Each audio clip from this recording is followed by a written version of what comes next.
alla wuxuu maxay niyad jab nagu rideen burbursada awal baanu daa waxbana hadda hadiyadii lacagtayadii dhamaysana wataa bal waxaan hadda seedhahaynaa hajeegeynaa waxaan nin damiir leh baan ahay jirkiisuna dubaxshee ma wax laga dudaan dhicin war nimanyow idinku hadda waa xaaxdayseen bal waxaan maqla bismillaah horta sheekadii baan bilaabayaa si fiican inaad u dhagaysataanna waa jeclahay maanta salaadii qodbada jimcada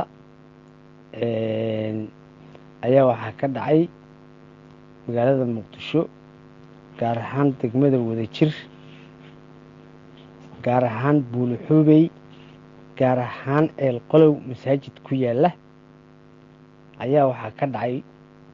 markii salaada jimcada la geli rabay ayaa niman waxay keeneen meyd bay keeneen nimankaasi 5 bay ahaayeen markii dambe sida lagu ogaaday balse marka hore waxay ku yimaadeen wax kala socdo inay yihiin oo 3 baa maaragtay 4 baa ninka waday ee meydka waday kulli wax meesha ku jiro meyd ahaan naxash bay soo galiyeen in salaadii sanaajida lagu tukadaan rabnaa bay yiraahdeen banaanka dhigalayay salaada jimcada markii la tukado lagu tukanayay banaanka dhigeen waxa dhacday kii salaadii dhamaatay oo qodbadii la dhameeyay oo la rabo in lagu tukado banaanki naxashka waxa ku jira waday oo meedka waday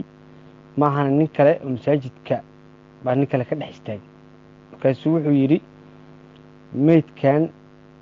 nimankan ay wadaan diin baan ku leeyahay waxaan rabaa marka anu waxaan ka sheegi maayo qofkaas ninkaas walaalkaya diin baan ku leeyahay ninka meedka wadana waa walaalkiis marqaatiyoon ka ah inaan diin ku leeyahay dadkii waa yaabeen culimadii meesha joogtay dadkii lacaga maaragtay waa meeqaal yiri 2500 aan ku leeyahay yiri walaalkiis baan og ninkii walaalka lagu sheegay baa la wareystay waa run buu yiri waa ogahay in ninkaas lacagta ku leeyahay anaguna dee nin ataas ka bixi karmihii reer iska tawaryar baan nahay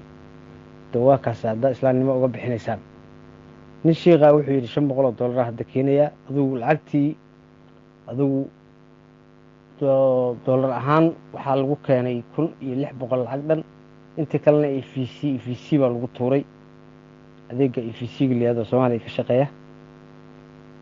markii lacagtii la tuuray baa oo ay dhantaa ninkii yiri oo la yiri hadda meedka soo qabta salaada lagu tukaday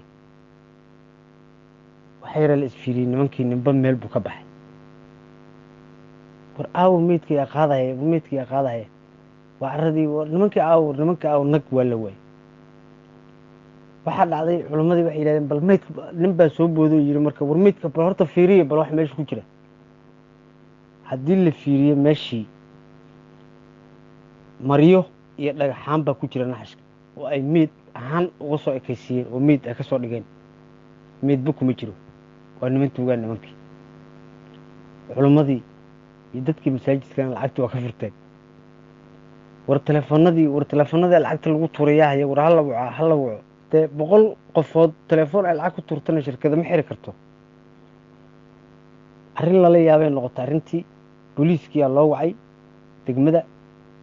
anuu raggii markii hore meesha joogay maan ahayn markii dambe raggii ku baxay oo axbaari meesha noo joogtaa ku baxay oo tagay oo ka maaragtay war doonaan kamid ahaa ayadoo meeshii lagu buuqsiyo culimadii wixii naxashkii wax lagu waday waa soo aragnay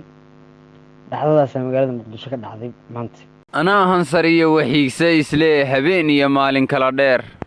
maalin dhexe oo aan xaflad ka gabiyay oo aan dadkayga u khidmaynayay talow may fahmeen ayaan idinku lahaa saad u xasuusataan ma aqaane